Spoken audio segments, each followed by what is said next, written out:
ഇമാം ഇബ്നുൽ ഖയ്യിം റഹിമഹുല്ലാഹ് അദ്ദേഹം പറയുകയുണ്ടായി, ഇദാഅത്തുൽ വഖ്തി അശദ്ദു മിനൽ മൗത്ത്, മരണത്തെക്കാൾ അപകടമാണ്, മരണത്തെക്കാൾ കടുത്തതാണ് സമയം പാഴാക്കുക എന്നത്.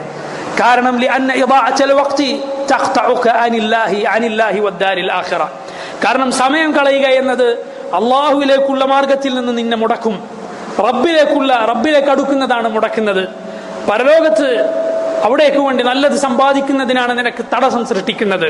എന്നാൽ വൽ മൗതു യഖ്തഉക അനിദ്ദുനിയ വഅഹ്ലിഹാ, മരണമെന്നത് ദുനിയാവിൽ നിന്നും അതിന്റെ ആളുകളിൽ നിന്നുമാണ് നിന്നെ തടസ്സപ്പെടുത്തുന്നത്, നിന്റെ വഴി മുടക്കുന്നത്. അപ്പോൾ മരണത്തെക്കാൾ ഗൗരവമുള്ളതായി നാം കാണണം നമ്മുടെ സമയം നഷ്ടപ്പെട്ടു പോവുക എന്നത്. നമ്മുടെ മുൻഗാമികളിൽപ്പെട്ട ചിലർ പറയുകയുണ്ടായി, ഞാൻ എന്നെ സങ്കല്പിച്ചു നോക്കി. എവിടെയായി സങ്കല്പിച്ചു നോക്കി? സ്വർഗത്തിലായി സങ്കല്പിച്ചു നോക്കി. അവിടെയുള്ള അരുവികളിൽ, അവിടെയുള്ള കൊട്ടാരങ്ങളിൽ, അവിടെയുള്ള തരുണികളുടെ കൂടെ.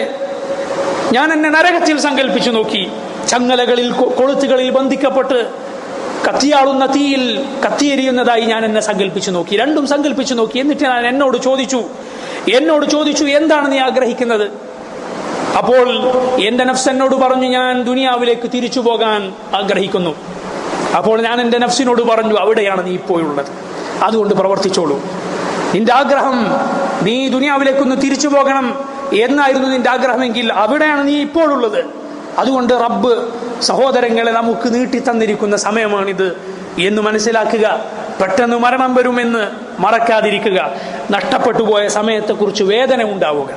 ചില ആളുകൾക്ക് എത്ര സമയം കളഞ്ഞാൽ ഒരു കൂസലും ഉണ്ടാവുകയില്ല, മനസ്സിലൊരു ഖേദം തോന്നുകയില്ല. കാരണം ഹൃദയം അത്രയും കേടുവന്നു പോയിരിക്കുന്നു. അതുകൊണ്ട് അതേസമയം ഈമാൻ കൊണ്ട് തിളങ്ങുന്ന ഹൃദയം അവനൊരു നിമിഷം നഷ്ടപ്പെട്ടാൽ അവനതിൽ ഖേദിക്കും, അള്ളാഹുവിനോട് പാപമോചനം തേടും, ഇസ്തിഗ്ഫാർ ധാരാളമായി വർദ്ധിപ്പിക്കും. അള്ളാഹുവിന്റെ നബിമാർ അവർ ധാരാളമായി പാപമോചനം തേടിയിരുന്നത് തെറ്റുകൾ ചെയ്തിട്ടാണോ? അല്ല, റബ്ബിനെ ഓർക്കുന്നതിൽ വീഴ്ച പറ്റിയിട്ടുള്ള ഓരോ നിമിഷത്തിനു വേണ്ടിയും അതിനു പകരമായും അവർ അള്ളാഹുവിലേക്ക് ഖേദിച്ചു മടങ്ങും, പാപമോചനം തേടും. أقول ما تسمعون وأستغفر الله لي ولكم وللمسلمين فاستغفروه إنه هو الغفور الرحيم.